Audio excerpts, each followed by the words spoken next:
Bonjour à toutes et à tous, je m'appelle Sophia Clarisse Ramblon, vous pouvez m'appeler Sophie et je suis votre nouvelle professeure de français ici à Verb Hive.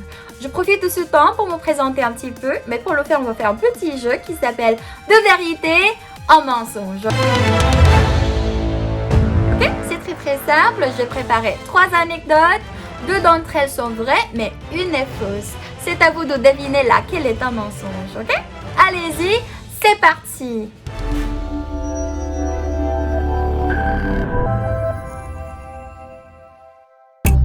Donc, 1. La première langue étrangère que j'ai apprise, c'était le japonais. 2. J'ai commencé à apprendre le français à l'âge de 6 ans. Et 3. Je voulais étudier l'allemand au lieu du français à l'université.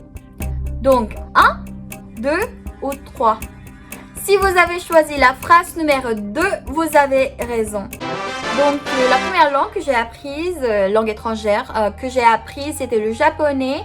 Parce que quand j'étais petite, j'adorais regarder les dessins animés, les séries japonaises. Donc, je voulais les regarder sans les sous-titres. Voilà, donc j'ai commencé à apprendre le japonais par moi-même. Malheureusement, je n'ai pas vraiment continué mon apprentissage du japonais. Donc, maintenant, je comprends un petit peu. Mais j'ai déjà oublié comment parler en japonais. Ensuite, oui, je n'ai pas commencé mes études de français à l'âge de 6 ans, mais à l'âge de 16 ans. Ok? Quand j'ai commencé mes études à l'université. Au début, je voulais apprendre l'allemand, mais au final, j'ai choisi le français comme ma spécialisation et l'allemand comme ma deuxième spécialisation. Avant mes études, je connaissais rien du tout sur ces langues. Donc, n'ayez pas peur de commencer à apprendre une langue étrangère. Il n'y a pas d'âge requis pour commencer à apprendre. Même si vous avez 6 ans, vous avez 16 ans, je ne sais pas, vous avez 60 ans, vous êtes le bienvenu ici avec nous à Verb Hive de commencer votre apprentissage d'une langue étrangère.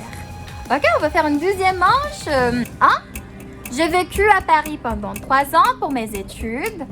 2. J'ai étudié les sciences de langage et la didactique de français langue étrangère à seconde. Et 3. Après avoir obtenu mon master en France, je suis rentrée ici aux Philippines pour continuer à enseigner le français à l'Université des Philippines d'Iliman.